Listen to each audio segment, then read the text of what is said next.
Cruzando as Conversas. Oferecimento: Associação dos Oficiais da Brigada Militar. Defendendo quem protege você. Porto Color. E você que gasta muito em farmácia, sabia que os maiores descontos do mercado estão no Clube do Remédio?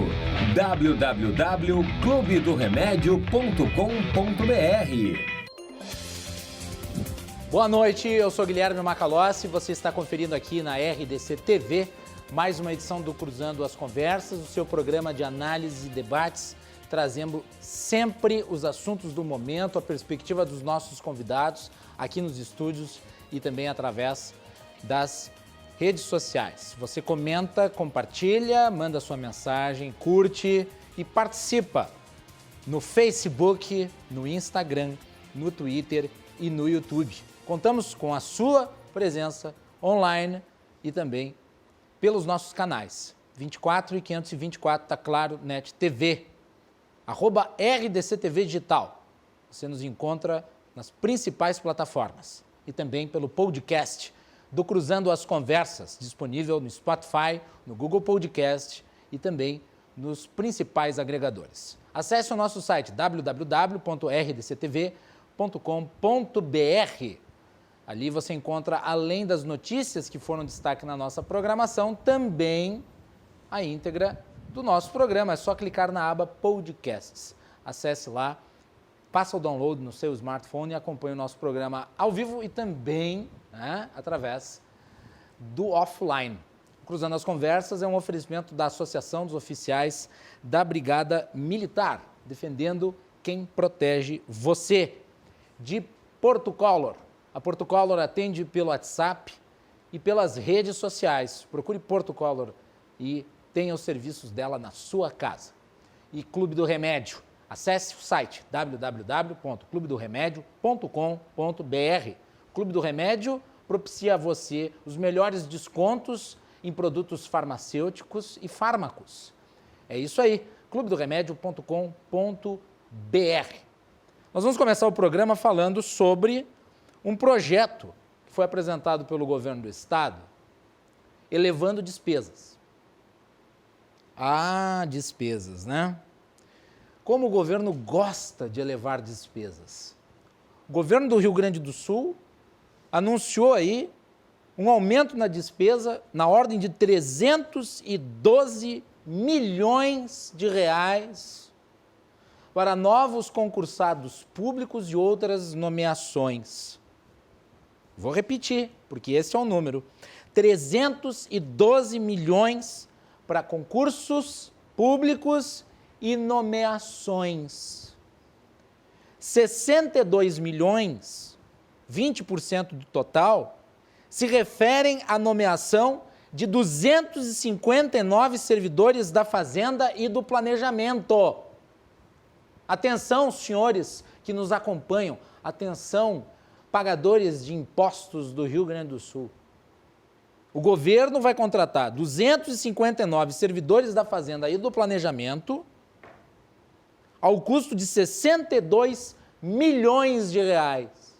20% do total de 312 milhões para concursos e nomeações. É um escândalo. É um escândalo. Vivemos o quê? A ditadura fazendária no Rio Grande do Sul? Se este gasto fosse com a contratação de novos policiais, eu aplaudiria.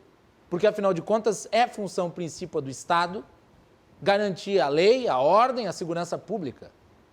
Nós precisamos de mais funcionários na área da segurança. Nós precisamos de mais funcionários na área da saúde. Nós precisamos de mais funcionários na área da educação. No setor da fazenda, que já ganha uma Babilônia, por isso esse custo, 62 milhões de reais? Será que os fazendários já estão fazendo o trabalho como deveriam? Será que precisa de mais gente enfurnada dentro da fazenda?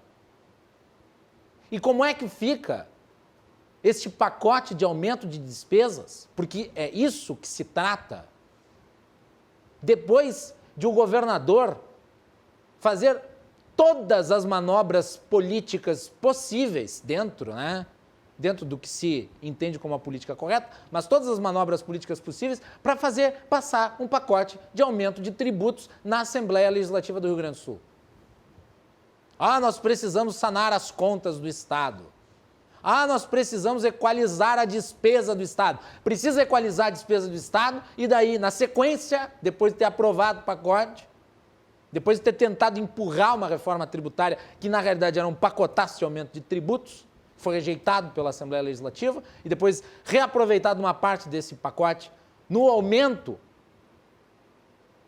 que na realidade é chamado de mantenimento das alíquotas majoradas, é um nome bonito, mas que na prática representa custo para o contribuinte. Daí se reapresentou uma parte do pacote da reforma tributária ali no bojo, da majoração dos tributos. Depois de tudo isso e de ter o pacote aprovado, aliás, salvo pela Bacia das Almas, pelo PT. O PT apresentou uma emenda e esta emenda que foi aproveitada. Ou seja, o PT na próxima eleição vai poder jogar na cara do governador que foi o PT que salvou o governo. E não foi.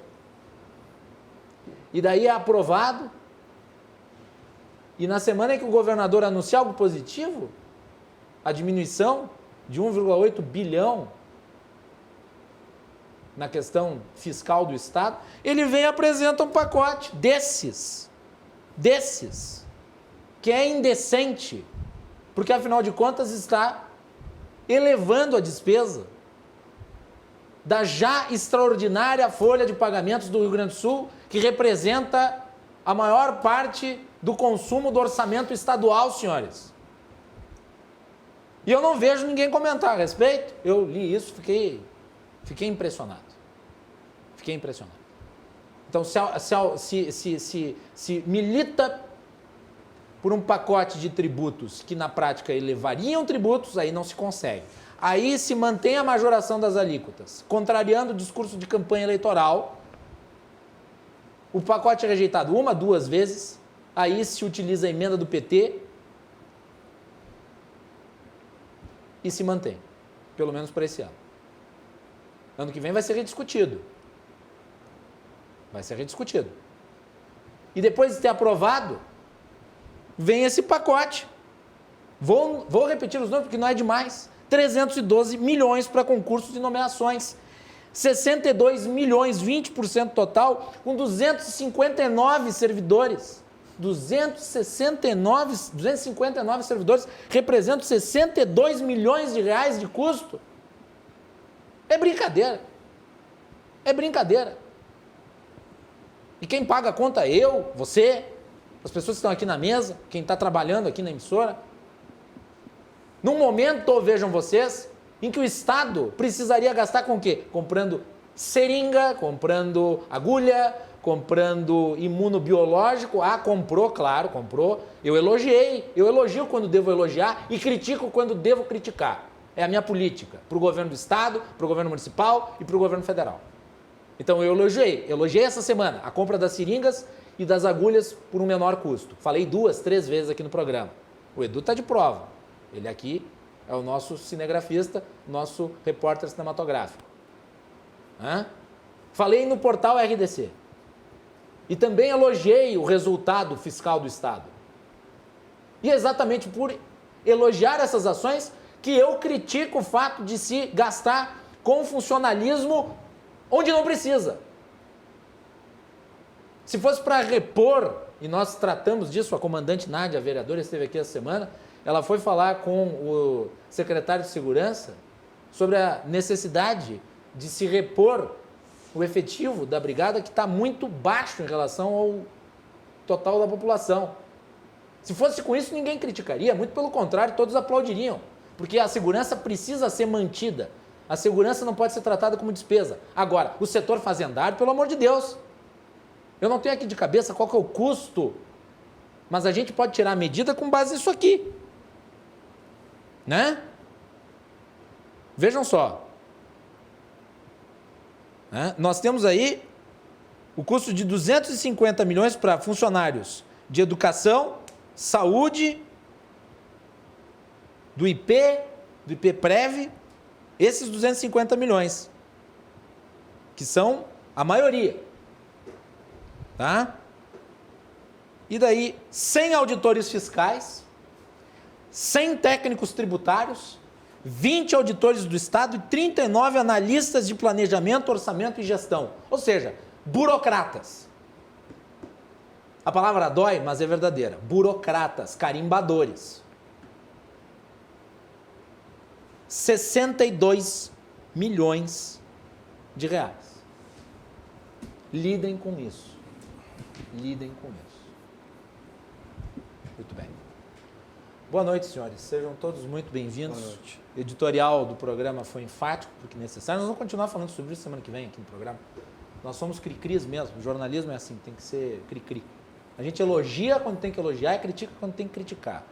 A gente é justo e a gente não faz falsa simetria. A gente não faz compensação de elogio e crítica. Não é porque criticou na segunda e daí para compensar nós vamos criticar na sexta. Não, se tivesse coisa boa para dizer hoje eu diria. Mas não é o caso, né? Então a gente tem que falar. Gostaria de dar as boas-vindas aos meus convidados. Nós vamos, obviamente eu quero ouvi-los sobre isso, porque afinal de contas é um assunto que diz respeito a todos. Bem-vindo Guilherme Colim, advogado, parceiraço aqui do Cruzando. Boa noite.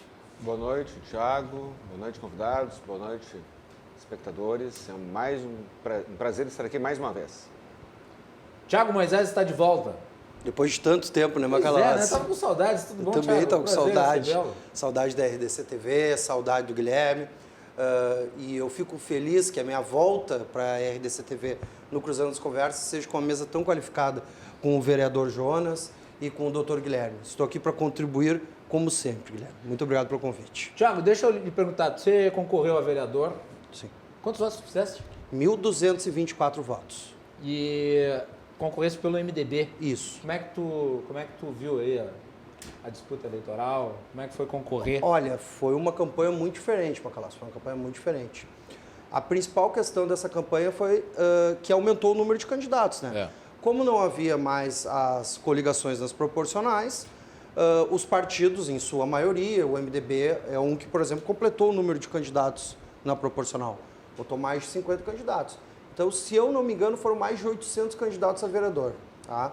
O nosso normal é 500, 490, 800.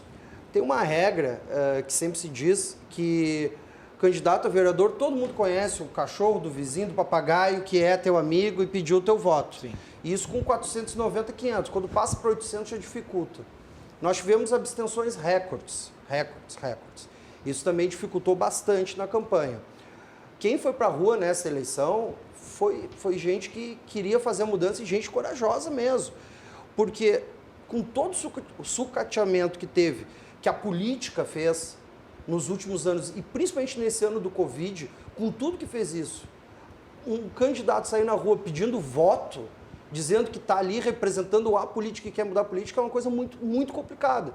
Então, foi uma eleição diferente, foi uma eleição atípica, fica de lição para as próximas, que os gestores eleitos, né, devem conversar um pouco mais com a população e não aparecer só na época da campanha.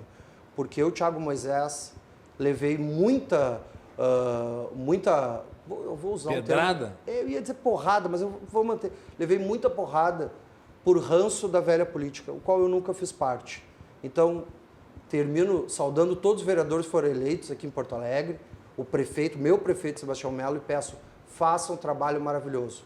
Eu, Thiago Moisés, continuarei no meu escritório de advocacia, não ocuparei nenhum cargo nesse governo, não porque não quero ou não, sim porque eu tenho o meu escritório.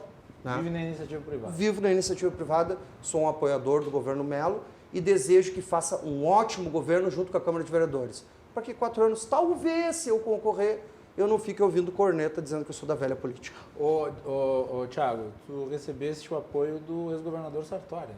Teve um eleitor, todos os eleitores são de luxo e todos têm o mesmo valor, mas tem um significado político importante. Né?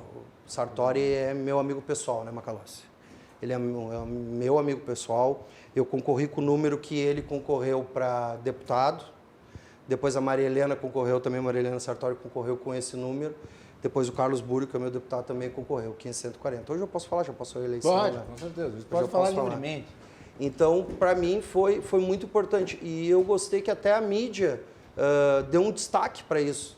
dizendo que eu estava concorrendo, com o apoio do Sartori e tudo. O Sartori representa uma política totalmente diferente, é uma política que eu acredito. É um cara que sempre foi honesto, sempre falou a verdade, é um cara que tem 40 anos de vida pública com probidade e retidão. Então eu não me envergonho nem um pouco de dizer que eu sou praticamente afilhado de José Ivo Sartori na política e ele é o meu espelho.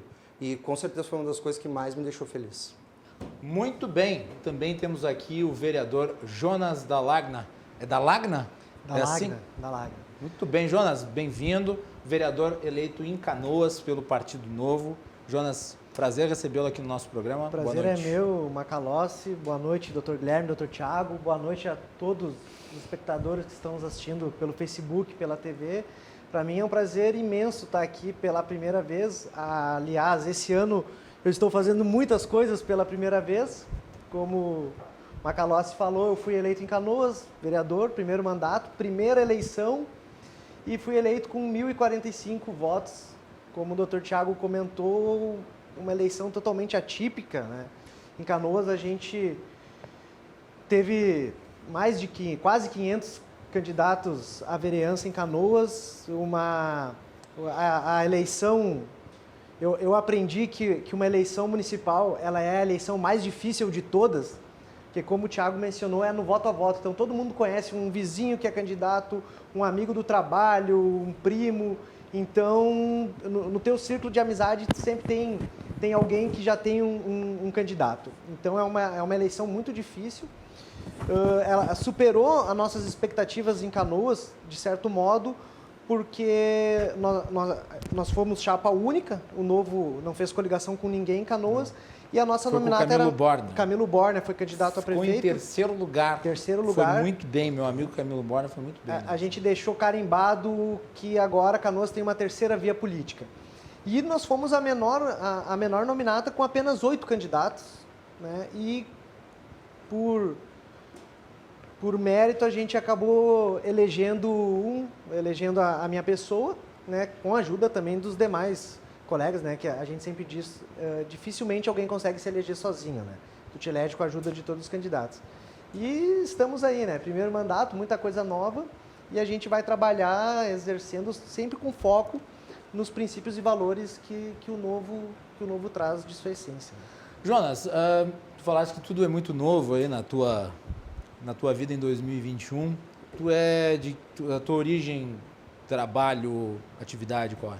Eu sou biólogo. E qual que foi o interesse que te despertou para ir para a política? Eu conheci o Novo em 2016 através na verdade, 2017, a partir da eleição do Felipe Camozzato, e comecei a acompanhar aquele cenário. Eu lembro que na época um jornal de Porto Alegre mencionou, né, em resumo, uma campanha silenciosa e vitoriosa. Aí, a partir daquele momento, eu comecei a acompanhar, comecei a perceber que tinha um mandato diferente, baseado respeito ao dinheiro público, princípios de economia, fiscalização. E comecei a acompanhar. Aí, em 2018, nas eleições a nível presidencial, né, estadual, eu me filiei no Novo e comecei a acompanhar mais de perto. Aí, comecei a participar de reuniões, encontros, e em um determinado momento o Camilo me ligou, naquela ocasião ele me perguntou como que eu tinha chegado até a reunião, e eu disse para ele, foi por conta própria. Aí o Camilo ainda disse, tu já és filiado? Eu, sou filiado. Quem te filiaste? Não, eu mesmo, entrei no site e me filiei. Então, a partir daquele momento, comecei a atuar como voluntário na cidade de Canoas, porque o Novo ele já tinha um projeto de expansão em algumas cidades já viabilizando as eleições de 2020. E Canoas era uma delas. Então, a gente começou trabalhando, estruturando o Novo na cidade, buscando filiados, buscando atingir metas financeiras. E naquela ocasião eu fiz o processo seletivo para concorrer a uma vaga no Diretório Municipal. Fui aprovado, fui entrevistado pelo presidente estadual e outros membros, e eu estava naquele limbo da gente atingir as metas municipais para ter um diretório e poder concorrer. Aí no meio do percurso, né, eu já tinha o nome do Camilo como ele já era um pré-aprovado ao processo seletivo e um possível pré-candidato. E aí, em algumas reuniões, alguns almoços com algumas pessoas e alguns possíveis inscritos no processo seletivo surgiu em uma reunião que o próprio Camilo e outros membros do diretório falaram: Jonas, te inscreve no processo seletivo, tu tá aí, ajudou como voluntário, tá engajado no projeto. E eu, cara, sou biólogo, sou da iniciativa privada, trabalho com consultoria ambiental, eu tô aí pelo projeto para ajudar, vou compor o diretório municipal para ajudar vocês. E aí o pessoal me incentivou tanto, acabei me inscrevendo no processo seletivo, fui aprovado em todas as etapas, participei do período eleitoral, acabei sendo eleito e hoje estou aí. O pessoal até brinca em Canoas que hoje eu sou o principal nome do Novo na região metropolitana, depois das figuras que a gente tem em Porto Alegre: Felipe Camozato, Fábio Osterman, Giuseppe Resgo. E aí agora a gente está aí, iniciamos, eu brinco que é o 15º dia oficial de mandato, mas a gente já começou a trabalhar muito antes, né? Sim. Desde o período de pré-campanha, durante a campanha. E é bom ter gente da iniciativa privada participando, né, da disputa eleitoral, né? É uma renovação extremamente positiva. Exatamente. Essa perspectiva que se cria a partir da ação desses novos atores políticos que surgem e que são valorizados pelo voto, sendo eles eleitos ou não. No caso do vereador Jonas, no caso do Thiago, que não foi eleito nessa, mas, afinal de contas, a oxigenação do debate também passa, né, por quem está concorrendo, seja ele bem-sucedido na sua eleição ou não. O fato é que, mesmo não sendo bem-sucedido, a pessoa está criando um know-how, está criando uma base eleitoral que poderá ser utilizada daqui a pouco. Só vai perder essa base se não concorrer de novo. Aí perde a base, daí tem que começar do zero, né? É isso aí. Bem, vamos falar do editorial? Eu gostaria que vocês repercutissem um pouco.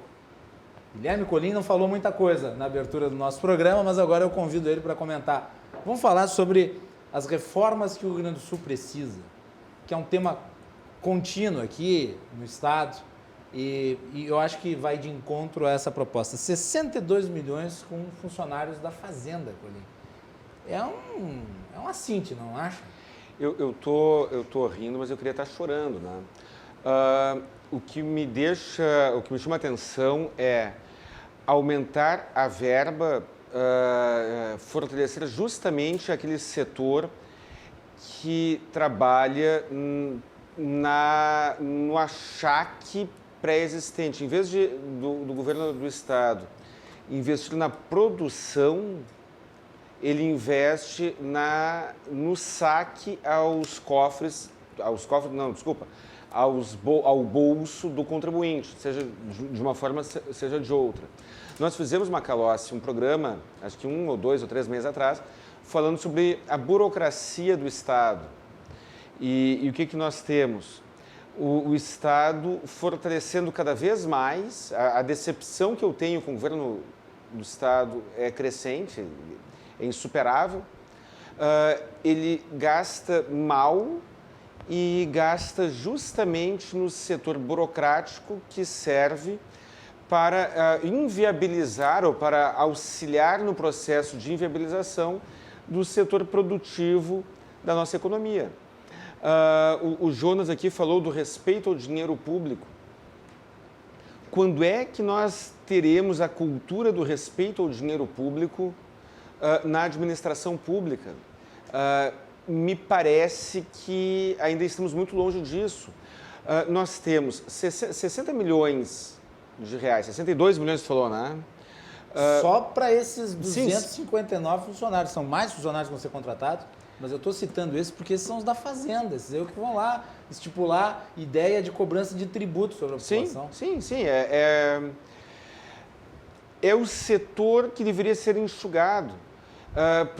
Ninguém toca na Fazenda. É intocável, né? Intocável. Por isso que eu disse ditadura fazendária. Se fosse a única, né, nem sei se não seria.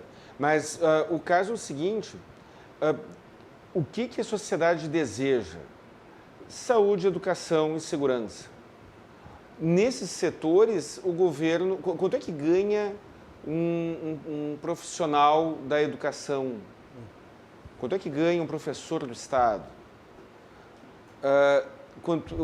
O professor do Estado se paga. Muitas pessoas falam mal do servidor público e falam mal errado.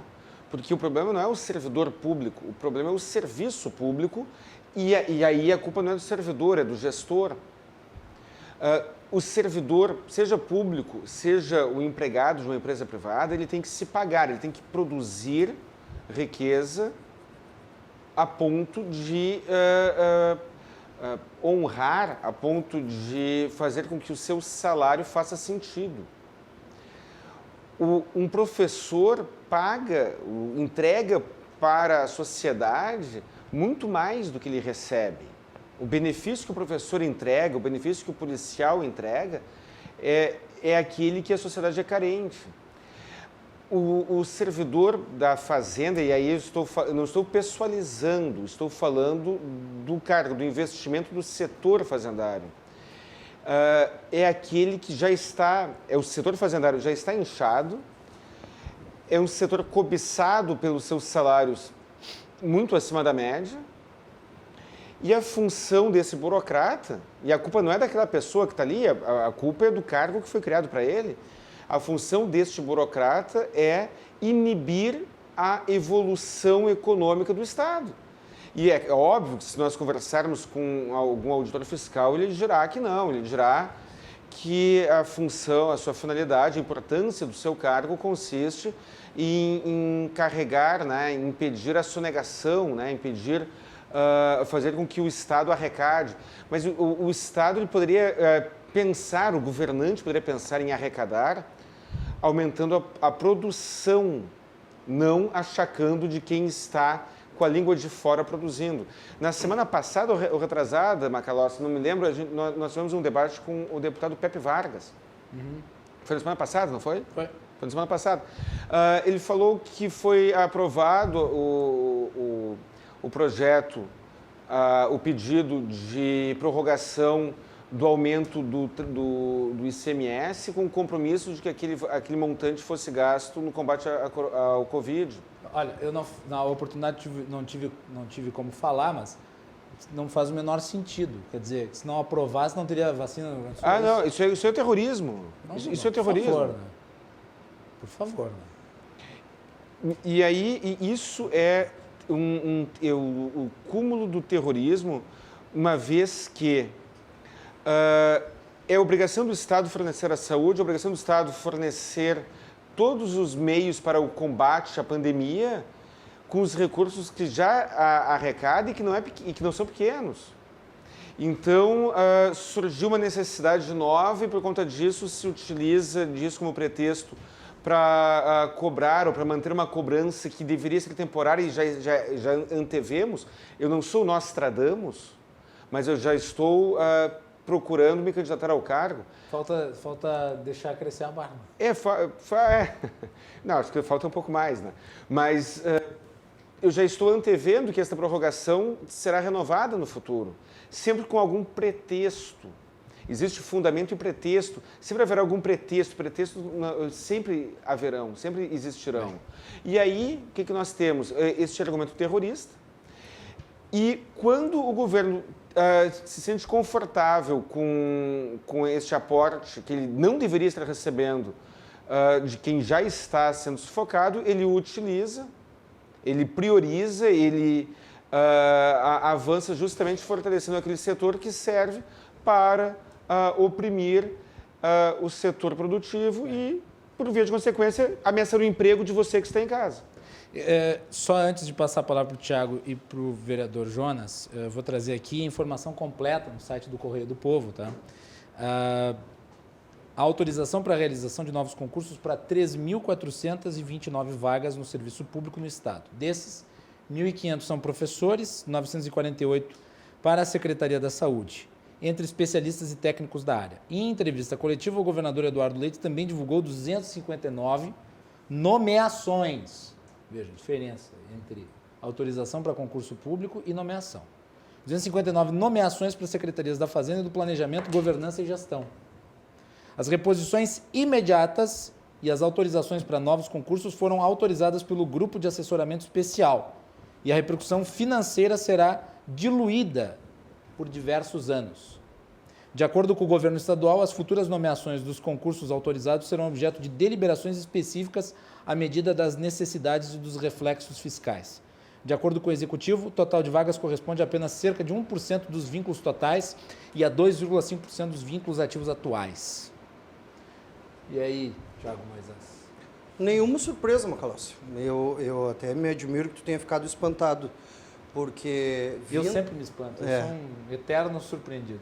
Eu não sou, com o desgoverno Leite, eu não sou nem um pouco surpreendido. Essa atitude é uma atitude que ele acaba cometendo durante todo esse mandato. É um governo que alterna entre entrevistas bem feitas, bonitas, e esconde a realidade debaixo do tapete. É um governo que perseguiu professores, é um governo que perseguiu os policiais, os praças, que são os que ganham menos, não os oficiais, os praças. É um governo que não dialogou com a sociedade e que agora, há uma semana atrás, está dando um discursinho por aí que agora sim, graças ao fluxo de caixa, ele está colocando o salário em dia. Mas isso é mentira, pessoal. Ele ganhou dinheiro do governo federal, muito dinheiro do governo federal. Então, se ele fez fluxo de caixa com o dinheiro do governo federal, isso é outra coisa.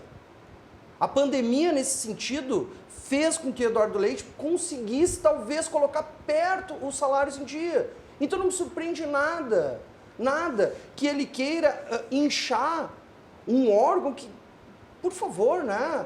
As pessoas ali já ganham bastante. E repito, que nem falou o doutor Guilherme, a culpa não é das pessoas, as pessoas estão lá, ponto final. Mas é uma estrutura cara, inchada. Mas é mais fácil a gente tirar do professor. É mais fácil a gente tirar do brigadiano, aquele que está pegando sol no centro ali, num calor terrível, cuidando da tua segurança. Porque o pessoal da fazenda tem que ganhar bem. Tem que ganhar bem. Porque ele vai trabalhar para tirar dinheiro teu. Tu note a desproporção do custo entre todos esses outros servidores e 259. Esse é um exemplo. É uma desproporção que realmente denota que dentro do funcionalismo hoje existem castas privilegiadas. Se os professores ganhassem o que o auditor fiscal ganha, a arrecadação do Estado seria maior por conta da qualificação da população. Certíssimo, certíssimo. É umas visões assim que eu não consigo entender que não se tenha isso. Tá se fazendo, e olha, eu não sou economista, tá? Eu sou um mero advogado.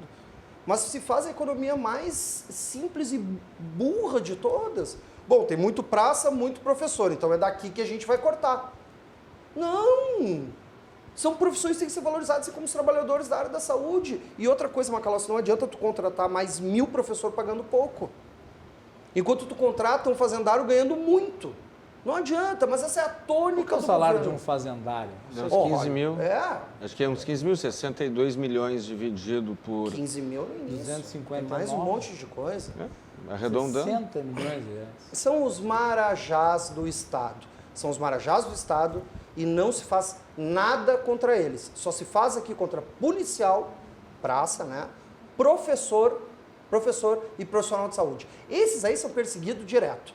Agora, o pessoal da fazenda não é, então não me surpreendo nem um pouco. Os cobradores de impostos, né? Eu não costumo frequentar a missa, já fui algumas vezes, mas não frequento a missa. Mas às vezes na Bíblia se fala dos cobradores de impostos, né? Não há palavras muito auspiciosas para eles. Os cobradores de impostos. Tem o desenho da Pantera Cor-de-Rosa que mostra um cobrador de impostos. Põe no Google ali no YouTube. Pantera Cor-de-Rosa, tem o desenho ali que fala dos cobradores de impostos. É isso que a gente está aí. O personagem dos cobradores de impostos é o xerife de Sherwood. Também. Né? O grande personagem dos cobradores de impostos é o apóstolo Mateus, que era um cobrador de impostos, conheceu Jesus explicou tudo para ele. Ele se converteu. E aí ele se converteu e parou com isso. Veja bem, então, né? Os cobradores de impostos, né? Por que botar esse nome tão bonitinho, auditor fiscal? Porque não cobrador de imposto. Eu acho que era o melhor, mais sincero. Verdade. Muito bem. Vereador Jonas, o novo está batendo pesado no governador por causa disso. Tem falado com os teus colegas aí, deputados? Tenho. Deputado Giuseppe, deputado Fábio Osmer, eles estão batendo direto no governador. Os guris tiveram uma atuação muito forte, Aliás, conseguiram... sabes que na votação do projeto, o Novo ficou na oposição E o PT ficou junto com o governo junto na com o governo. da majoração dos tributos. Foi até uma graça isso. Isso é uma coisa ainda que o eleitor às vezes confunde. Pô, vocês são oposição, são situação... Enfim. E felizmente eles conseguiram barrar por muito tempo esse aumento de impostos disfarçado de reforma tributária, mas a gente acabou sendo vencido. E pegando o gancho do Dr. Tiago, é muito engraçado que a gente está vivendo uma crise sanitária, uma crise econômica, uma crise... Estamos à beira de uma crise social e um momento onde governos deveriam estancar o gasto público, eles vêm aumentando ainda mais. E eu vou trazer um ponto, os colegas de bancada aqui, advogados, me corrijam se estiver errado. Em 2020 foi aprovada uma lei complementar a 173 que ela traz o estado de calamidade pública, né? Sim. Que proíbe estados, municípios... Não está mais em vigor. Não está mais em vigor? Foi só para 2020. Porque ela até 30 de dezembro de 2021, se eu não me engano. Não, ela a lei da calamidade acabou, não tem Acabou? mais. Bom. Esse ano tem que cumprir meta fiscal. Mas mesmo assim, eles ainda trazem esses aumentos de gastos disfarçados de reforma. Em Canoas, a gente teve um caso parecido.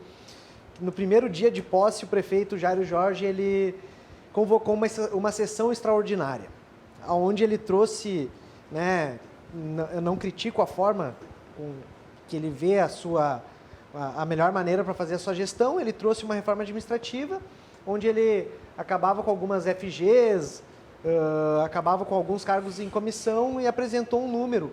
A nossa equipe, a gente avaliou e sim, né, trazia uma redução, mas no mesmo projeto ele fazia exatamente isso, ele aumentava o salário de alguns outros cargos do primeiro escalão. A gente apresentou uma emenda, eu participei, apresentei junto com a oposição naquele momento, e fui à tribuna e falei, pô, né, o prefeito está apresentando uma reforma onde ele traz expressivamente a redução de gastos, né, mas ao mesmo tempo ele quer aumentar o salário do subprefeito, um cargo que eu defendo que não deveria nem existir, para começo de conversa, em Canoas. E, bom, nada melhor do que os colegas da casa, então, a gente aprovar essa emenda que reduz o salário. Vamos pegar esse gancho de economia, de dinheiro público e vamos reduzir o salário também. E foi vetado, né? Mas, é exatamente como o Thiago falou, é um desrespeito total com a população gaúcha, aumento de imposto. Primeiro ele vai lá, consegue passar a majoração do ICMS, agora ele traz isso. E se tu for... E detalhe, fazendo discurso terrorista em relação à não aprovação do pacote. Corto aqui, não, isso só é possível porque não vai ter o que fazer com o Rio Grande do Sul, vai se tornar ingovernável. Sim, ou não vai ter aumento de gastos, que a gente reduziu aqui, foi ali, mas, cara, indiferente. Eu aposto se pegar o serviço público, boa parte está de home office. E isso aqueles que estão sem trabalhar e recebendo, que eu tenho... Fiquei sabendo de casos de alguns amigos que são servidores públicos. Por exemplo, os funcionários da saúde não estão nessa... Não estão nessa. Né, de servidores do alto escalão do governo que estão, desde o início da pandemia, de home office, mas não estão executando as suas atividades porque não tem estrutura, não tem computador. Motivo enfim, não falta. É um desrespeito total com a população. Muito bem. 23 horas, vamos fazer um intervalo, voltamos na sequência com mais aqui. Estamos com o vereador de Canoas pelo Partido Novo, Jonas, que é o destaque lá na eleição, foi um dos destaques da eleição e está aí já fiscalizando. E vamos depois comentar um pouco sobre como é que ele está vendo aí a administração inicial, né? Não dá para tirar nenhum tipo de conclusão, são poucos dias de governo. E o que ele pretende fazer, qual que vai ser o foco de atuação dele lá na Câmara de Vereadores de Canoas, que é uma cidade importantíssima aqui do Rio Grande do Sul. Também estamos com o Thiago Moisés, advogado, e também o Guilherme Colim, advogado, aqui na bancada desta sexta-feira. Cruzando as Conversas volta na sequência.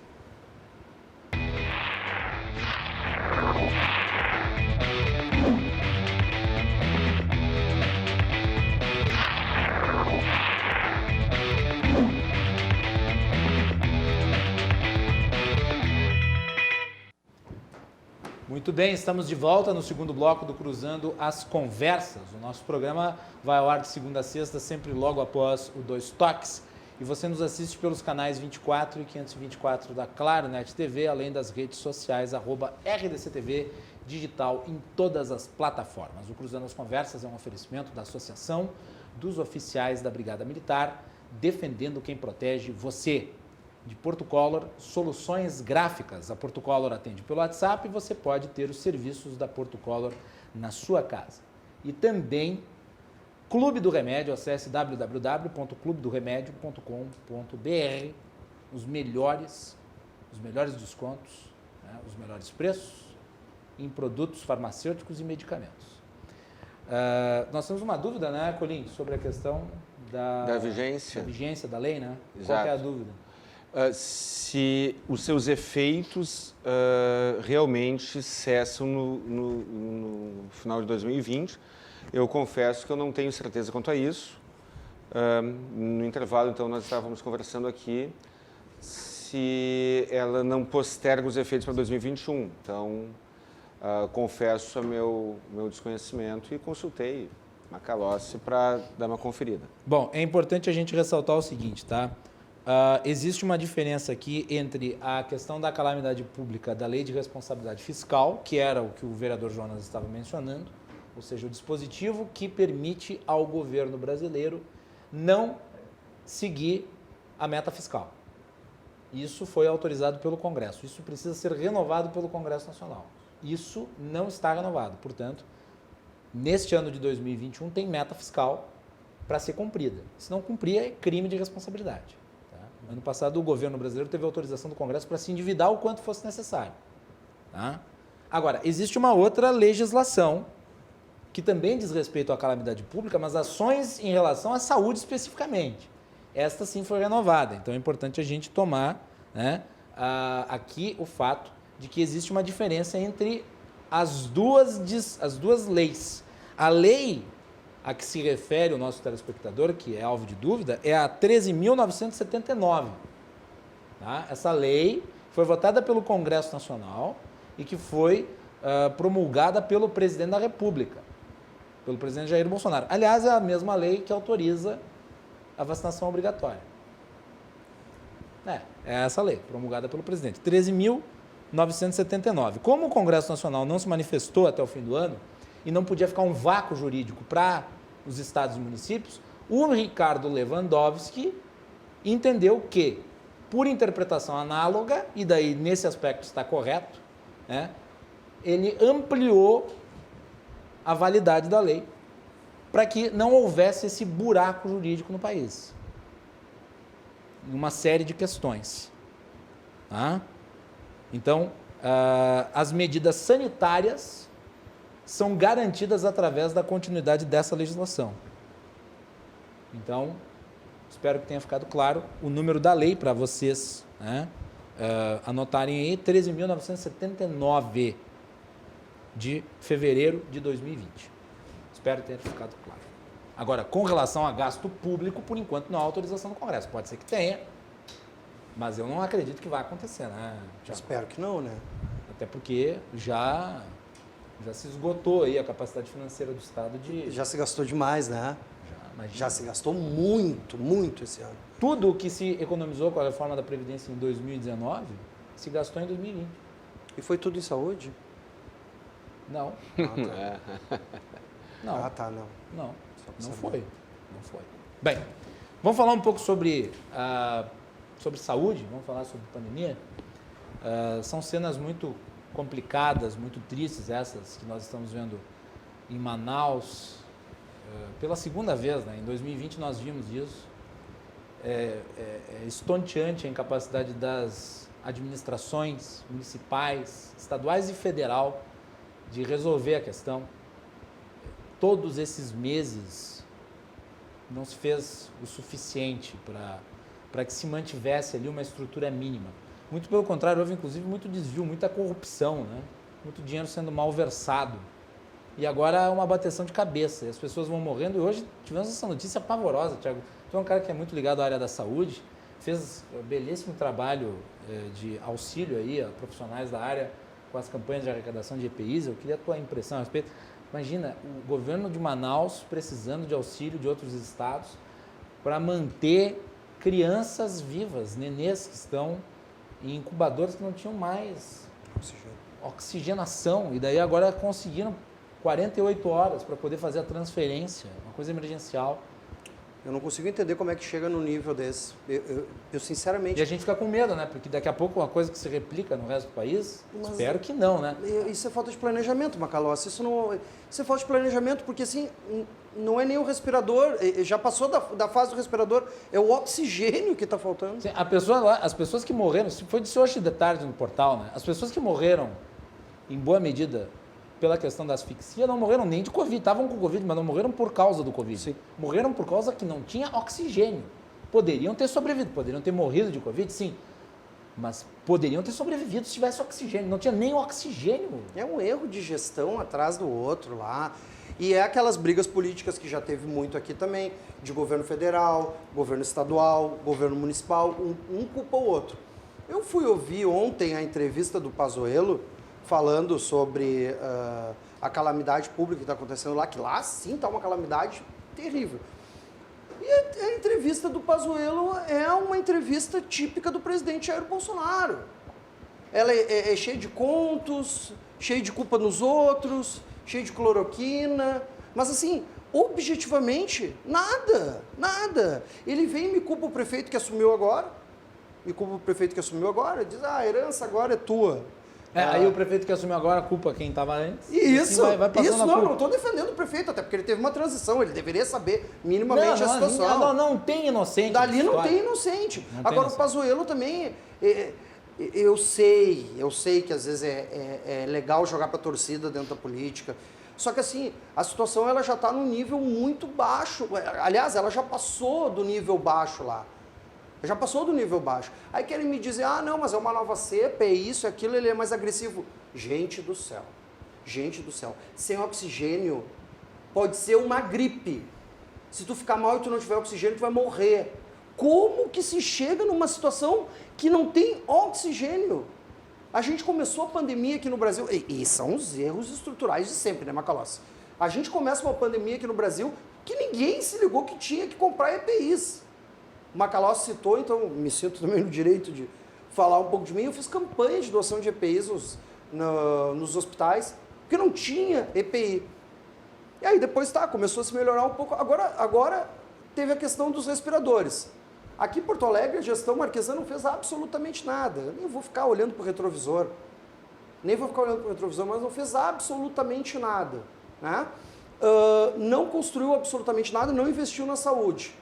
E agora a gente olha lá para cima, bem lá para cima, mas continua sendo o Brasil, né? E os nossos irmãos estão morrendo por falta de oxigênio. E os depoimentos dos enfermeiros, dos médicos. É desesperador. Do drama. Eu vi uma senhora dando uma entrevista na Band News chorando. Foi das coisas mais tristes que eu vi no ano. E quantos profissionais no ano eu estou contando 2020. Viu?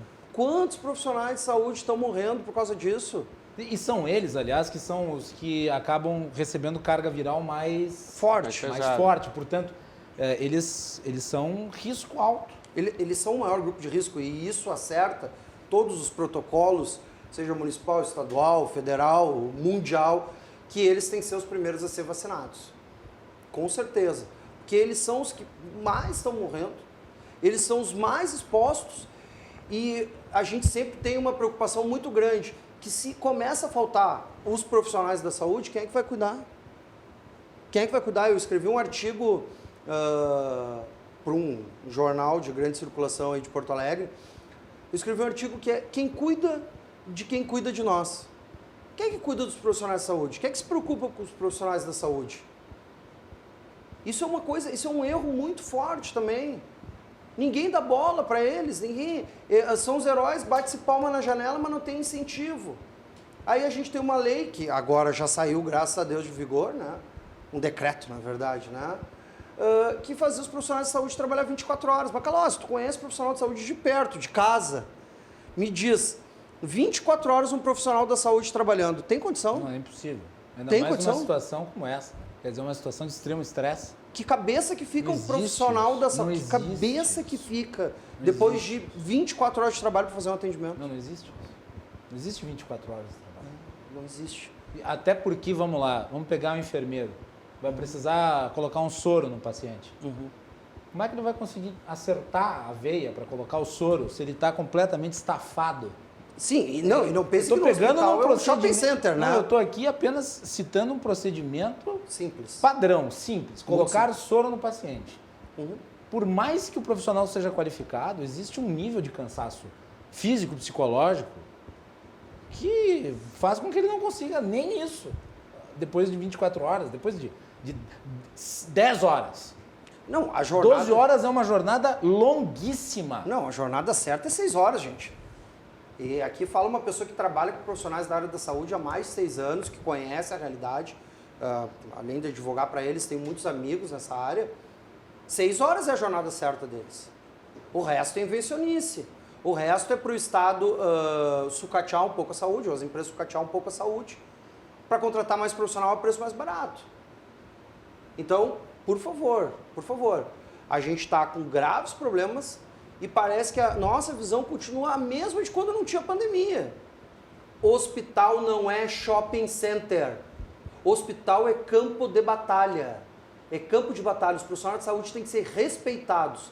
E o paciente também. Então, por favor, vamos parar com essa galhofa entre governo municipal, estadual, federal e vamos resolver o problema. Colim. É uma inversão de valores completa. E eu gostaria que vocês falassem também sobre como é que vocês veem aqui no Rio Grande do Sul. O Rio Grande do Sul tem uma infraestrutura hospitalar muito superior a de vários estados, Sim. proporcionalmente, inclusive. Tem grandes grupos hospitalares de qualificação de primeiro mundo. Mas não deixa de ser preocupante. Né? Não, na realidade, assim, quase sempre que eu falo sobre saúde, eu faço uma linkagem de saúde com economia. E por economia estou falando de... Até porque a saúde, existe a economia da saúde, que também é importante. Sim, sim. E a economia da saúde é a saúde da economia, né? Isso, exato. Mas assim, faltou... Quanto é que custa um cilindro de oxigênio, refil, na recarga de um cilindro de oxigênio? Custa dinheiro.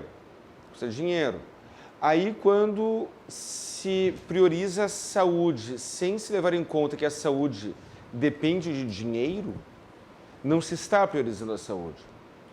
Porque não tem como tu priorizar a saúde sem levar em conta que ela custa dinheiro. Quando se fala, desde a época do Fica em Casa, a economia a gente vê depois, num cenário de administração pública eficiente, ainda que a gestão pública seja ou fosse eficiente... Agora, vamos lá. Sem dinheiro, a conta não fecha. Vamos lá. Para mim, existem dois grupos que são simétricos na irresponsabilidade, que é o fica em casa que a economia a gente vê depois, e do outro lado tem aquele outro grupo que diz deixa o vírus circular porque é normal pegar o vírus. Não, mas é óbvio. São irresponsáveis que se somam e que geraram os problemas tanto na saúde quanto na economia. Mas a coisa é a seguinte, olha, a incoerência. Aqui em Porto Alegre, claro, eu sei que o nosso programa aqui, o teu programa não é assistido só em Porto Alegre, mas em Porto Alegre, durante o período mais acirrado, mais intenso do isolamento social, a Beira-Rio estava fechada para que as pessoas lá pudessem se aglomerar. Aí o comércio estava fechado, as escolas fechadas, e as pessoas lá aglomeradas. Então, é a ineficiência, mesmo quando ela não envolve dinheiro, é a ineficiência em tudo. É a ineficiência... o fica em casa, que a economia a gente vê depois, aos meus olhos, é um absurdo. Um absurdo no sentido literal, não no sentido figurado.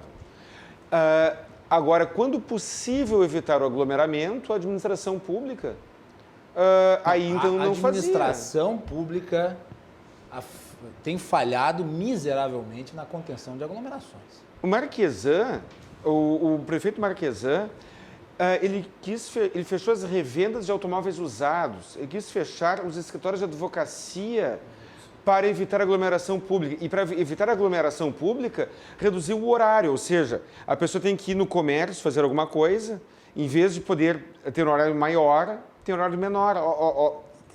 Qual é o sentido disso? E aí, quando nas questões que não afetam a Agora- economia, aí ele mantém a Beira-Rio fechada para que as pessoas lá Agora, fiquem eu vou aglomeradas. você aqui, vou dar uma declaração polêmica aqui.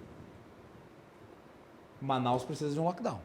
Ah, bom, mas aí é uma situação Manaus completamente precisa diferente. de um lockdown. Eu não acho que Precisa. lockdown não é uma... assim, eu ó, não eu tenho concordo condições com de o doutor afirmar Eduardo isso. Trindade. Eu vou dizer. O doutor Eduardo Trindade, ele diz, lockdown não é uma medida permanente, ele é uma medida logística. Em Manaus se esgotou as possibilidades de ação. Só tem uma, é fechar tudo durante um certo período. Não é fechar tudo durante 10 meses.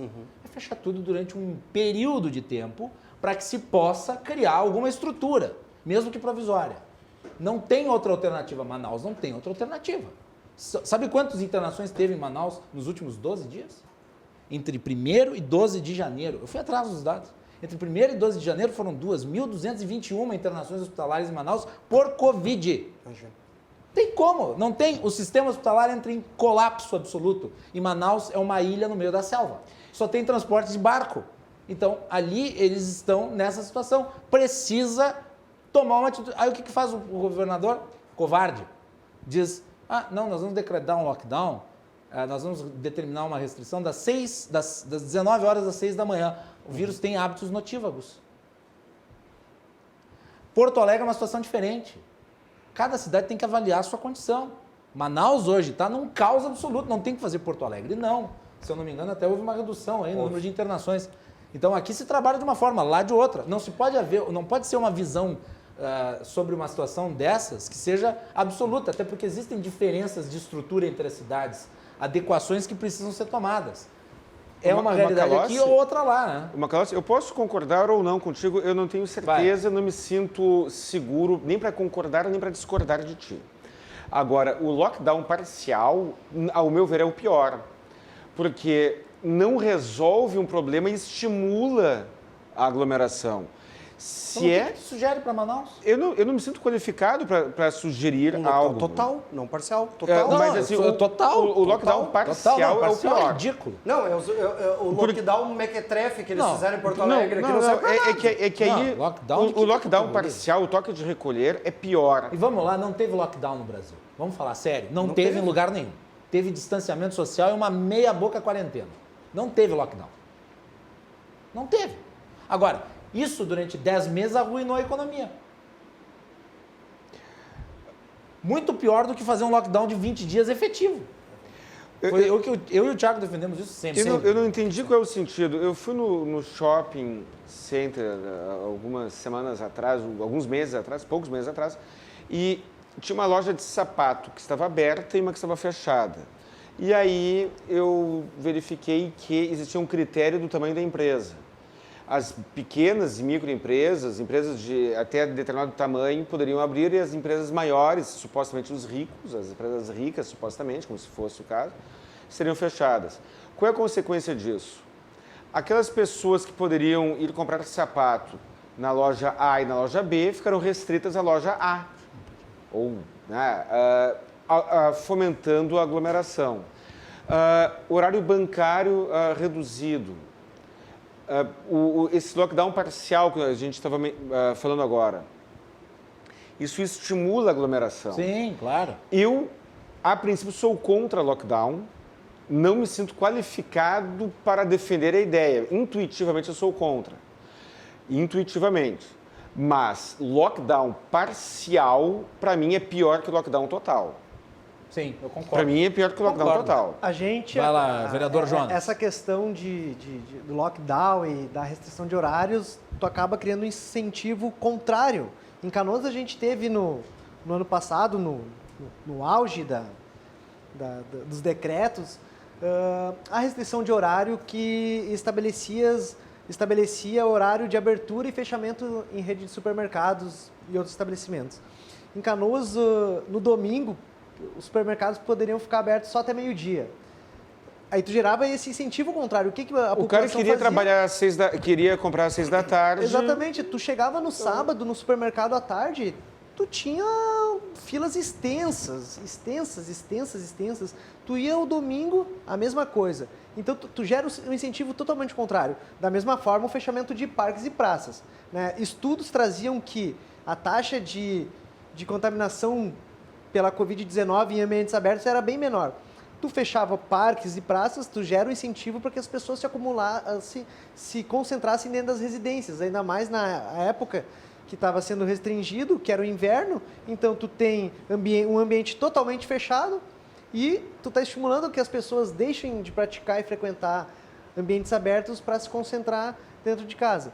Então não fazia o menor sentido. Eu, naquela época, eu sempre falava, se eu fosse gestor, a minha posição ia ser, vamos flexibilizar, abre 6 da manhã, fecha meia-noite, trabalha em turnos, né? Tu possibilita até que os teus colaboradores tenham um menor contato. Uma equipe trabalha das 8 ao meio-dia, outra equipe do meio-dia às 4, outra das 4 às 12. E aí sim, tu conseguiria ter uma redução no contato pessoal, né? Então, E aí o Marquesan veio querer fechar o meu escritório de advocacia, né? Não o meu, né? O teu também. Nem a ditadura fechou o escritório de advocacia. Aí para fechar o meu escritório de advocacia, o Marquesan, aí ele... Nossa, né? O teu também ele quis fechar. Muitas medidas restritivas que foram tomadas aqui foram duramente criticadas nesse programa. Aquela do Marquesan, porque absolutamente revenda de carro usado. e incoerentes. Você viu como era ação em revenda de carro usado? Teve um decreto do Marquesan que ele estipulou faturamento. Sim, eu 4 lembro que milhões, eu e minha esposa, a gente foi comprar um sofá em uma loja em Porto Alegre e a menina não pôde nos atender porque eu não posso abrir porque o meu faturamento é tantos milhões. Foi a questão da loja de sapato aquela. Então isso que eu falei sobre a loja de sapato, o critério era o faturamento, não era o tamanho. Não era o tamanho. Mas não muda. Aí, então, a loja que tem um faturamento menor pode abrir e aí ela abocanha o consumidor daquela maior e fica todo mundo bem juntinho ali. Que não tem imunidade, né, para falar tudo que eu penso no programa de TV, é uma pena. As medidas restritivas que foram tomadas aqui foram extremamente incoerentes. Foram feitas sem diálogo. Sem planejamento. Sem planejamento. Aqui ninguém defendeu lockdown por 20 meses, 10 meses, como se fez. Nunca. O que eu estou falando é um lockdown pontual em Manaus, porque não tem o que fazer em Manaus. Eu estou falando de Manaus, estou falando do Brasil, não estou falando de Porto Alegre. Em Porto Alegre a gente não é cabível. A gente chegou a defender isso, Macalossi, mas era naquele momento, no início, fechar tudo e se investir em saúde. O que se fez? Se fez um lockdown parcial, que não existe, né? Lockdown parcial não existe, mas foi o que foi feito e não se investiu em saúde. Para que serviu? Criticamos. Deixa eu só apontar uma coisa. A Josi, que é técnica de enfermagem de Conceição, acabou de me dizer uma coisa bem interessante. Até um infartado precisa de oxigênio. Então não é só para Covid, é para todas as situações. Todas as situações. Imagina o caos da saúde pública lá. E não é só o Covid. Sabe quanto é que custa a recarga de um cilindro? É barato. Eu trabalhava com isso. Trabalhava com isso. Ela custa em média R$400 a R$600 a recarga de oxigênio. É barato. Que dura quanto tempo? Depende do consumo. Né? Depende muito do consumo. Não é caro. Tem um outro ponto. Nós estamos a menos de 50 dias de completar um ano do primeiro caso de Covid no Brasil. E os governantes, o que eles... Não, vamos fechar para a gente estruturar o sistema de saúde. Vamos fechar para a gente não estrutura nada. A gente já está há quase um ano nessa pandemia e a gente está vendo um caso em Manaus agora absurdo de falta de oxigênio. Não fizeram nada. Não fizeram. A gente fizeram dinheiro a gente teve caso lá, de superfaturamento de respirador. A gente teve caso de superfaturamento de hospital de campanha, a gente teve afastamento de governador, a gente teve... Em Manaus, no Amazonas, o governador não foi afastado, estava sendo investigado por indícios de superfaturamento nos respiradores. A gente teve tudo isso, menos um sistema de saúde estruturado para poder combater de fato o Covid. E se continuar desse jeito, a pandemia, mesmo com a vacina... 2021, 2022, a gente vai continuar nesse bola gato. O processo de vacinação vai ser longo. Não vai ser de uma hora para outra que vai se vacinar 210 milhões de brasileiros com o fornecimento de vacinas que ainda é insuficiente para a demanda. Né? Então vai ser um período complexo de um ano de vacinação. Teve um ministro da Saúde anterior que disse que dava para vacinar 10 milhões de pessoas por dia no Brasil. Eu acho que a estrutura vacinal existe para isso. Em Israel teve vacinação por drive-thru. Mas é bastante, né? Mas 10 milhões de pessoas por dia. Eu não duvido que tenha. Eu li hoje, tem estrutura Resolve para em isso. um mês e pouco a gente resolveu. Eu li Não, hoje. mais, Mas depende da vinda das vacinas, né? Eu li hoje uma matéria de uma pesquisadora da Fiocruz que ela disse que é possível, veja bem, é possível a gente vacinar 5 milhões de pessoas por dia, mas vai precisar ampliar o horário de funcionamento dos postos de saúde, vai ter que ter 5 mil insumo, não, 5 milhões. 5 milhões por dia. É, foi a mesma. E ela falou que o ministro anterior, um ministro disse que dava até 10, só que ela achava muito, a mesma Mas coisa. aí vamos ter que ampliar o horário de funcionamento dos postos de saúde, vai ter que ter insumo. Na matéria que eu li, ela trazia um ponto que a gente defende muito, a desburocratização. A gente vai ter que desburocratizar para conseguir executar um plano de vacinação. É nítido, a gente verifica, o governo não consegue se comunicar entre eles. E será que dentro dessa desburocratização não poderia se incluir, e é claro que eu estou falando isso é um brainstorm, porque a gente sabe que legalmente não acontece, aqui não acontece, permitir que empresas privadas importem e vendam? É óbvio que o direito à vida independe da situação econômica de cada um, perfeito. Mas se pelo menos aquela parcela da população que teria condições de pagar pela vacina pudesse se vacinar, ela deixaria de contaminar outras pessoas e reduziria o custo do Estado. Será que não seria possível pensar algo assim? Só um ponto nesse... Eu também, em relação a isso, argumento nesse sentido, mas aí vem um outro ponto contrário. Como há uma falta de vacina hoje sendo demandada, como há uma falta de vacina no mercado, qualquer vacina que seja comprada pela iniciativa privada vai faltar no setor público, nesse momento. Não necessariamente. Por quê? Se uma empresa privada importar a vacina e Ela vai ter que importar da mesma fonte do setor público. Né? É que o setor público não está importando, ele não está se mexendo. E se o setor privado se mexer, aquelas pessoas que eu sei que não é a maioria, eu sei que não é socialmente justo, eu entendo. Mas aquilo que pode ser não é injusto. socialmente... Não é injusto, porque tu vai economizar a vacina de quem... Bom, tu está usando o argumento econômico que eu sempre utilizo, tá certo? Só não pode faltar para o mais pobre, só isso. Mas não vai faltar. Se não faltar, não está tá tudo chegando para ok. ninguém. Não está chegando para ninguém aqui, não chega, não é porque falta vacina, é ao porque mesmo o tempo governo tu não aumenta se ainda o mexe. número de imunizados. Né?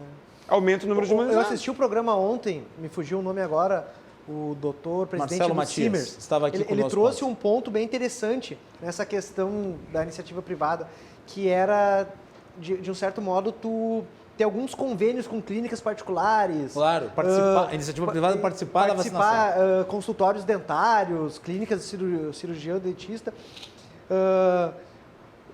Clínicas, elas adquirirem, clínicas privadas ou iniciativa privada de um certo modo, e aí redistribuir em pequenos pontos para ti. Dessa forma, tu facilitaria até o fluxo e processo de vacinação, né? Tu desafogaria, por exemplo, um posto de saúde ou uma grande clínica. Tu vai lá, tua agenda com o teu médico pessoal ou o teu dentista, né? Dentro de uma escala, vai lá e é vacinado. E aí essa pesquisadora da Fiocruz, eu acho que ela, no meu entendimento, ela mencionava isso com a desburocratização. Tu proporcionar, nem que seja temporário, possibilitar mecanismos e ferramentas que ajudem, que facilite na imunização nacional. Porque vai ser um caos, a gente O governo poderia, sabe que o governo não consegue o governo se comunicar. poderia subsidiar o setor privado para que comprasse as vacinas. Ele não precisaria subsidiar. Faz o voucher vacina. Ele não precisa subsidiar, basta não impedir.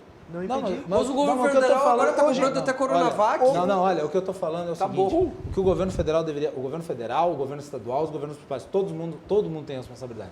O que eu estou falando é, os governos poderiam utilizar a rede privada compra as vacinas, os governos pagam as vacinas para o setor privado e o setor privado vacina todo mundo, ou uma parte. Mas tem estrutura de SUS para fazer isso também, não? Não, mas eu estou falando para começar, até que o governo tenha as ferramentas para tanto. O governo não Eu tá tenho lido possibilitando. economistas da área da saúde que têm defendido isso. Quer dizer, a governo- utilização da estrutura espaço privada privado de forma pro- pública. Pode ser, isso é uma parceria Não. público-privada. O governo ele não está possibilitando que estados e municípios... Eu estava lendo uma outra matéria hoje, né, um conselhão, para resumir, de prefeitos. Eles tiveram ontem, se eu não me engano, uma reunião com o ministro da Saúde e muitos municípios colocaram à disposição de adquirir as vacinas. Não pode. É exclusiva e restrita do Ministério da Saúde. Tu desafogaria o próprio Ministério, né? Tu possibilitando que os municípios e os estados que queiram adquirir as vacinas. Aí a gente vê, eles vão trazer do Irã, não da Índia, 8 milhões de vacinas. A AstraZeneca foi negado. 2 milhões. Não, aí eu fiz uma conta de padaria. A gente tem 27 estados, né? 27 estados. 8 milhões dividido por... Cara, cada estado ia receber menos de 500 mil doses. Aí tu divide entre os municípios, mas exclusivamente para vacinar a linha de frente, que é o pessoal da saúde. A gente vai vacinar o quê? 2 postinhos? Não, isso foi negado, né? Que a Índia não mandou. Não mandou. Tem que começar de alguma forma, né? Não, sim. A Índia não mandou, e aí é o que eu falo do escracho da política brasileira. Se passam o tempo todo fazendo piadinha da Coronavac, bababá, vai virar jacaré, bababá, bababá. Hoje o governo federal pediu 6 milhões de doses da Não, na Coronavac. verdade, vamos esclarecer. Não é que ele pediu. Né? Ele segurou. Não, ele não segurou. Ele contratou. Ele pediu antecipação do uso. Bom, mas já é... Mas está dentro do seu direito. Não, eu acho que inclusive deveria ser a Coronavac, Ótimo. deveria ser qualquer Não, uma. perfeito, Eu mas sou um o que eu tô defensor. esclarecendo porque- Agora a gente não pode ficar nessa picuinha da Coronavac toda hora. Não, mas eu não tenho picuinha com Sim, nenhuma claro. vacina. O que eu estou esclarecendo uma informação que circulou errada hoje. A informação era de que o governo havia apreendido, o governo Bolsonaro havia apreendido as vacinas. Não, requereu. Requereu antecipação do uso, já que existe um acordo entre o governo e o Instituto Butantan. Eu achei ótimo, que bom, tem que fazer isso mesmo. E eu espero que seja cedido para distribuição. Agora vamos ver qual que é a capacidade do Instituto Butantan de utilizar. Hoje, factualmente, hoje no Brasil, nós temos 11 milhões de vacinas no Brasil, que são as vacinas da Coronavac. As vacinas de Oxford vêm depois. O governo tentou antecipar junto à Índia a importação de 2 milhões de doses. A contratação não significa a utilização imediata. Vai vir em períodos temporais. As duas principais vacinas brasileiras serão Oxford e Coronavac. O ideal é que haja produção nacional, porque de fato no exterior, nisso eu concordo com o general Pazuello, no exterior vai ser difícil obter, porque está todo mundo querendo. É óbvio que a Índia não vai autorizar, porque ela está precisando, a população da Índia é de 1 bilhão de pessoas. Sim, vai ficar autorizando. Então, seria até extravagante que ela autorizasse que saísse vacinas do seu território sem imunizar a sua própria população. Seria extravagante. Bem, Mas, Bacana, só um segundo. Temos que encerrar. A gente falou a mesma coisa de forma diferente. Sim. Eu acho a Coronavac, inclusive, por tudo que eu tenho visto, seria a que eu tomaria. Eu só reclamo que o Bolsonaro toma atitudes infantis e fica fazendo todo esse tipo de crítica e na hora do vamos ver, requisita. Que bom que fez isso, mas tomara que tenha atitudes mais maduras de um presidente da República. Senhores, 23h37, eu gostaria de agradecê-los. Vou começar as despedidas pelo vereador Jonas, que vai voltar aqui outras vezes. Qual que é o objetivo principal, qual que é o foco da tua atuação como vereador em Canoas, vereador?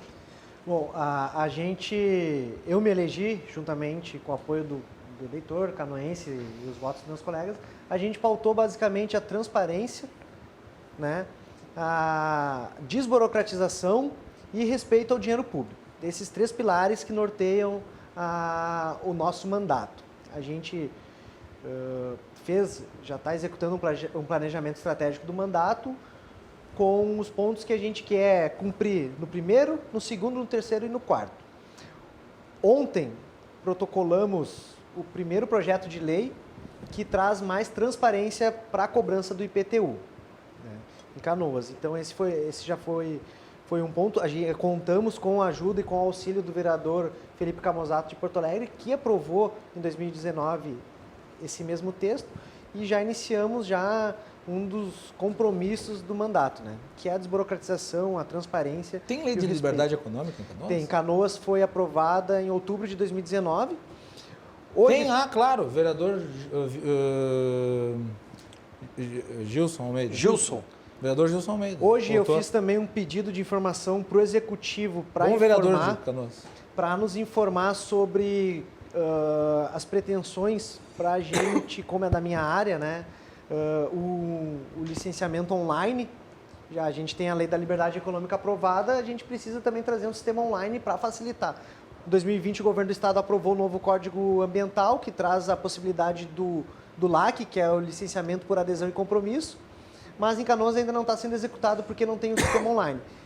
E Canoas conta com uma fundação de tecnologia, então a minha ideia é saber quais as perspectivas para o novo governo, para a nova gestão, para a gente começar a implementar essas ferramentas que facilitem a vida do empreendedor e desburocratizem a cidade. Jonas, olha, muito obrigado por ter aceito o convite. Eu que agradeço. Desejo sucesso aí na vereança em Canoas. Sabes que o programa de agora em diante, então, está à sua disposição. Temos contato pessoal, é só avisar quando tiver alguma pauta que tu acha que é do teu interesse. Estamos abertos aí para receber sempre. Obrigado. Obrigado. Muito bem. Meu caro Thiago Moisés, estava com saudades, vais voltar outras vezes. Muito obrigado pela presença aqui nessa sexta-feira. O programa passou voando. Foi um bate-papo excelente, como sempre. Muito obrigado. Guilherme, obrigado pelo convite. Agradeço fazer parte dessa bancada tão qualificada, que nem o Dr. Guilherme, o vereador Jonas. Acho que foi um debate engrandecedor. Eu queria usar os meus 30 segundos finais para... Não é 30 segundos, pode expor um pouco mais. Não é período normalmente eleitoral. eu uso 30 segundos. Então vamos lá. Né? Para prestar uma homenagem a uma pessoa que faleceu no meio da minha campanha e que eu não falei sobre isso, eu fiz só uma postagem no Face, mas eu não... Justamente para não dizer que eu estou usando o falecimento de alguém como uma forma de fazer política, acho a política mais baixa de todas. Mas enfim. Então, agora que já passou o período eleitoral, queria prestar uma homenagem para a Arilene Simões Brasil. Ela foi minha secretária desde que eu era presidente do Centro Acadêmico Maurício Cardoso. 20 anos do meu lado. Uma pessoa que sabia tudo da minha vida. Enfim, era meu braço direito. Eu tive essa perda e foi de Covid-19. Meus sentimentos. Covid-19, ela ficou 40 dias internada, foi uma situação muito, muito, muito ruim. Meus sentimentos. Então, obrigado. E queria deixar um recado geral.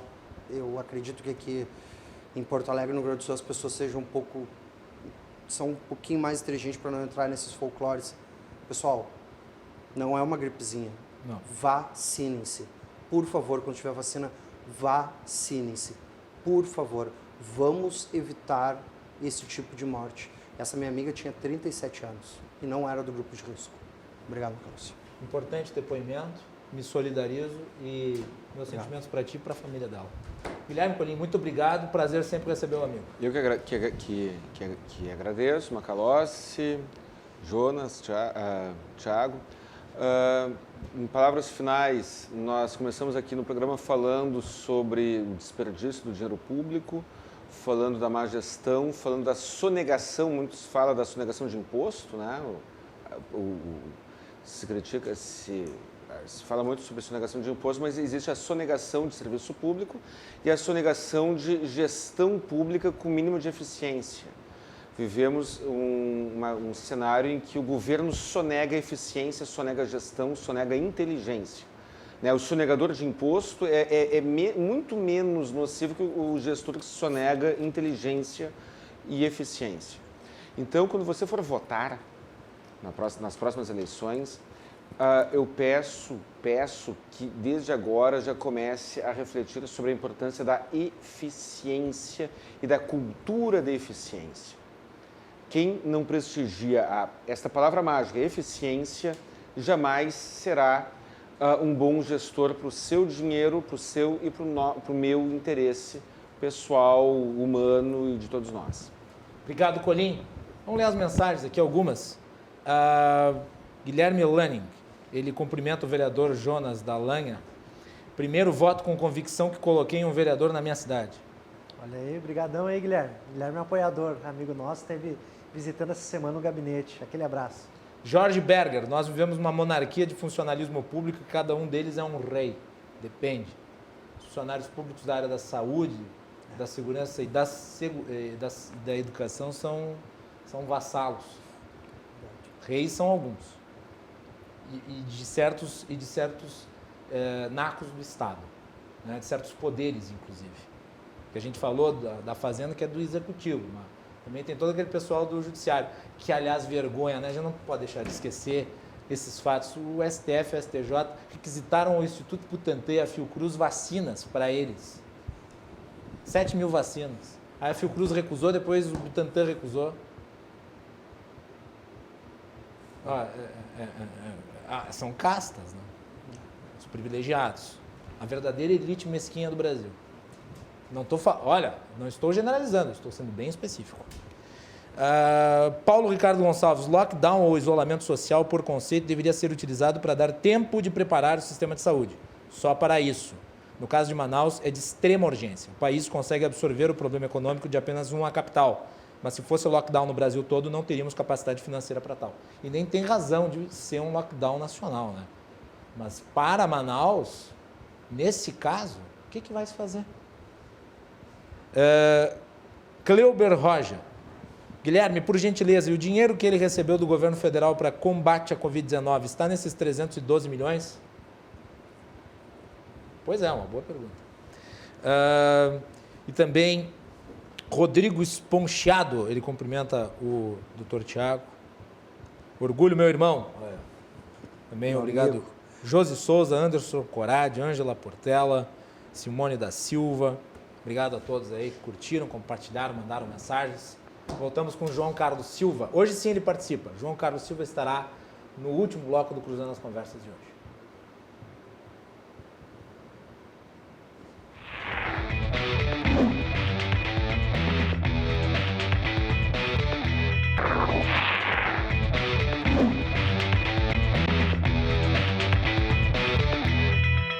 Último bloco do Cruzando as Conversas dessa noite, nós falamos muito sobre finanças e também sobre pandemia.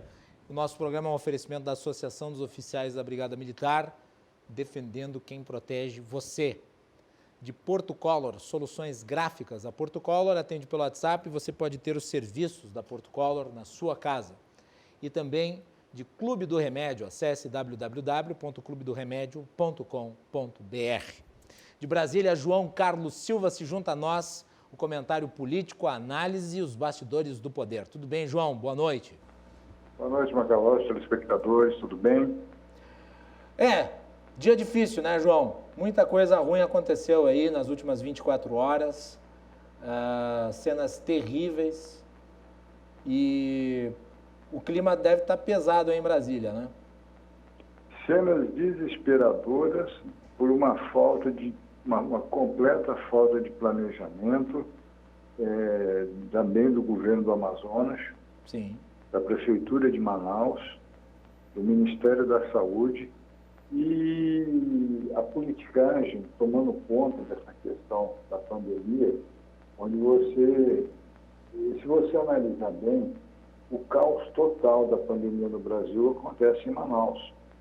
Essa situação desesperadora pela falta de oxigênio, impossível você ter falta de oxigênio numa cidade, nos hospitais, e vendo pessoas morrendo asfixiadas por falta de oxigênio, por falta de estrutura, por falta de tudo. O Brasil chegou no limite onde ou o governo tomou uma providência enérgica, cobrando dos gestores uma atuação mais eficaz e do seu próprio Ministério da Saúde, ou nós vamos conviver por esses dias aí com cenas desesperadoras e trágicas. Ô, João, como é que foi esse negócio do avião que ia para a Índia buscar as vacinas e daí não foi para a Índia, porque a Índia não liberou a saída das vacinas para o Brasil? Poucos sabem. Foi uma bagunça, né? Foi uma bagunça, né, João? O ministro Ernesto Araújo praticamente suplicou ao primeiro-ministro da Índia a cessão dessa vacina, numa operação onde você coloca um avião à disposição, mas você não tinha um planejamento técnico de como receber essas vacinas e se elas estavam disponíveis para transportar até o país, até o Brasil. Isso aí é um outro episódio lamentável, onde você vê que o governo não tem, às vezes, tem rumo, às vezes acerta no foco, outras vezes erra. E os erros apagam todos os acertos que o governo conseguiu fazer. O general Pazuello fica numa situação ainda mais complicada na sua avaliação? Nós que falamos tantas vezes, especulamos tantas vezes sobre a eventual saída dele, tu trouxe informações aí. O generalato, ele alcança o seu posto pela sua parte de logística. E até agora o ministro Pazuello não mostrou uma logística eficaz no comando do Ministério da Saúde. Ele esteve em Manaus recentemente, dias atrás. Era impossível não saber que o oxigênio já estava exíguo. E outra coisa, a briga interna no Amazonas com o Tribunal de Justiça, governo, afasta governo, retorna governo, é muito complicado. Nessa altura do campeonato, eu acho que o ministro Pazuello está fazendo das tripas coração para se segurar no cargo, até porque tem gente de olho no cargo dele, e o nome e sobrenome, que é Ricardo Barros, líder do governo na Câmara. Apesar de ele negar, né, João? Ricardo Barros não Apesar quer dele ser, negar, mas isso é evidente, né? Você conversa com parlamentares aqui no Brasil e dizem que a cadeira está sendo desocupada por Ricardo Barros sentar. Claro, eu digo isso.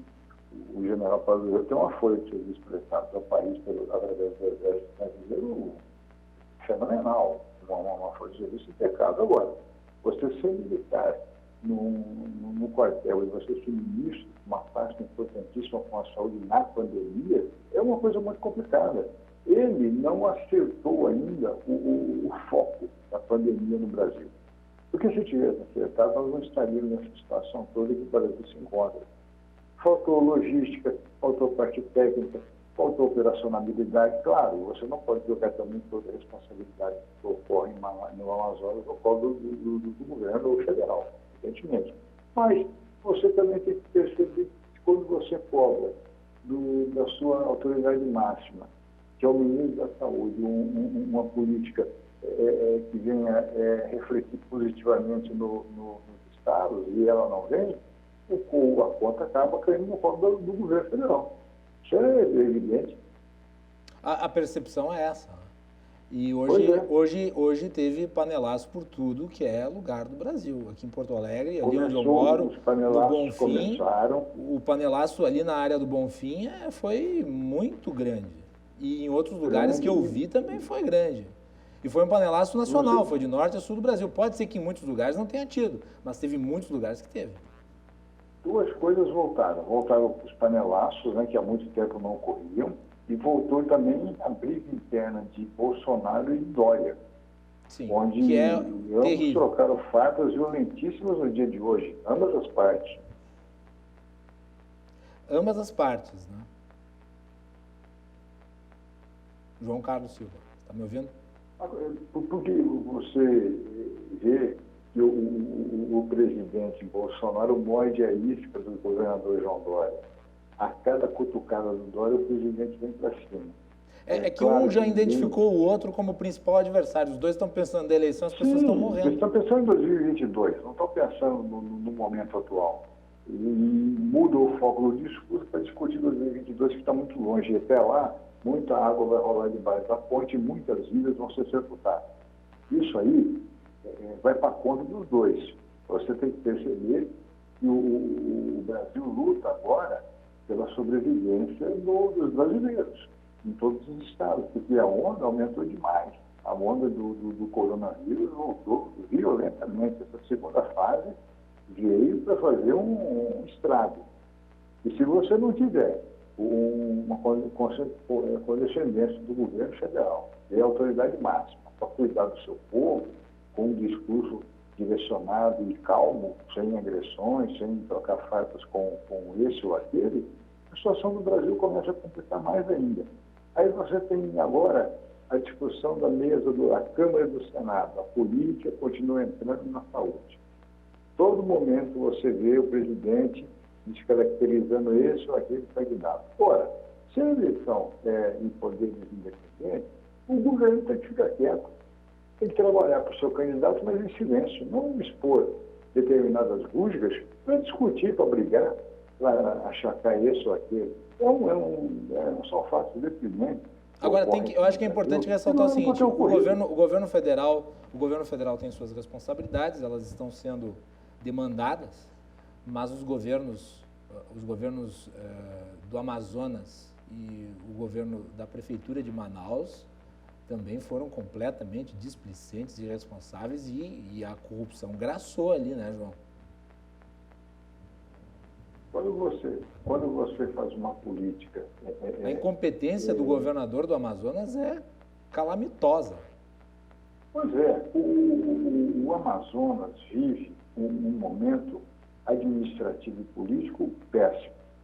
O governador disse hoje na entrevista que o Estado tem dinheiro, mas não é bem assim. Se você tivesse recurso, você não estaria se socorrendo a terceiros por conta do oxigênio. Já teria feito um planejamento e colocado oxigênio em toda a rede hospitalar da cidade, do Estado. Isso não ocorreu. E também passou desapercebido do ministro da Saúde, Pazuello, quando esteve em Manaus, essa situação. Ele poderia muito bem levantar a parte técnica e operacional para ver como é que estava, e dizer que o oxigênio era limitado e providenciaria, ou cobraria do governo uma providência mais imediata do oxigênio, coisa que não foi feita. Então, você está vendo aí o desespero e com mortes acentuadas, e não se pode cruzar os braços numa hora dessas. E não se pode dizer que tudo o que foi possível fazer foi feito. Porque se tudo foi feito, por que está acontecendo isso? Eu me refiro a todas as esferas, eu não estou passando pano para nenhuma. Não, você está correto, porque o que falta aí é planejamento. O governo federal precisa ter, o presidente Bolsonaro precisa colocar na cabeça que o seu entorno, ele precisa ter um cérebro político a tratar dos assuntos políticos do país, e ele tem uma equipe para cuidar de coisas administrativas e técnicas. Não está acontecendo. Não adianta você colocar no Ministério da Saúde só militares. Isso é errado. Você tem que colocar gente que conheça do métier e que debata a saúde 24 horas por dia. Não é o caso dos componentes do Ministério da Saúde atualmente. Então, o ministro Pazuello terá, daqui para frente, dificuldades muito grandes para poder mostrar ao país que ele está certo no seu método de administrar a saúde. Porque ele vai ter como o governo, eu estou dizendo isso já faz tempo, é só abrir o Congresso Nacional, passar as eleições da Câmara e do Senado, e a dificuldade do governo será gigante. Por conta exclusivamente da falta de diálogo, essas briguinhas internas para discutir 2022 com o governador desse ou daquele estado, isso aí não supera, não evita que a crise seja cada vez maior. Muito bem. João, volta segunda-feira, vamos continuar repercutindo aí a questão da saúde. Também tem novidades em relação à disputa na Câmara. Ontem entrevistei aqui o deputado Marcel Van Hatten, do Novo, que... O candidato a presidente também. Candidato a presidente. E a Luísa Erundina também agora é candidata pela esquerda. Erundina. Então, a eleição que era polarizada, agora ela se multiplicou, agora ela é multipolar. Pois é. Bons candidatos com serviços prestados ao país que vão dar um ritmo interessante ao jogo político. Embaralha a disputa, né, João? Não que eles tenham grandes chances, sim, mas torna a coisa imprevisível, né? Não são nomes despreparados, são nomes que estão em evidência, né, há muito tempo e vão ajudar nessa composição de Câmara. Importante isso. O importante é o diálogo, o discurso, o teor, o conteúdo de cada candidato, né? O Brasil precisa disso, de racionalidade. João, muito obrigado. Excelente final de semana. Cuide-se. Para todos vocês, um grande abraço e cuidem-se. É isso aí. Boa noite a todos e até segunda-feira.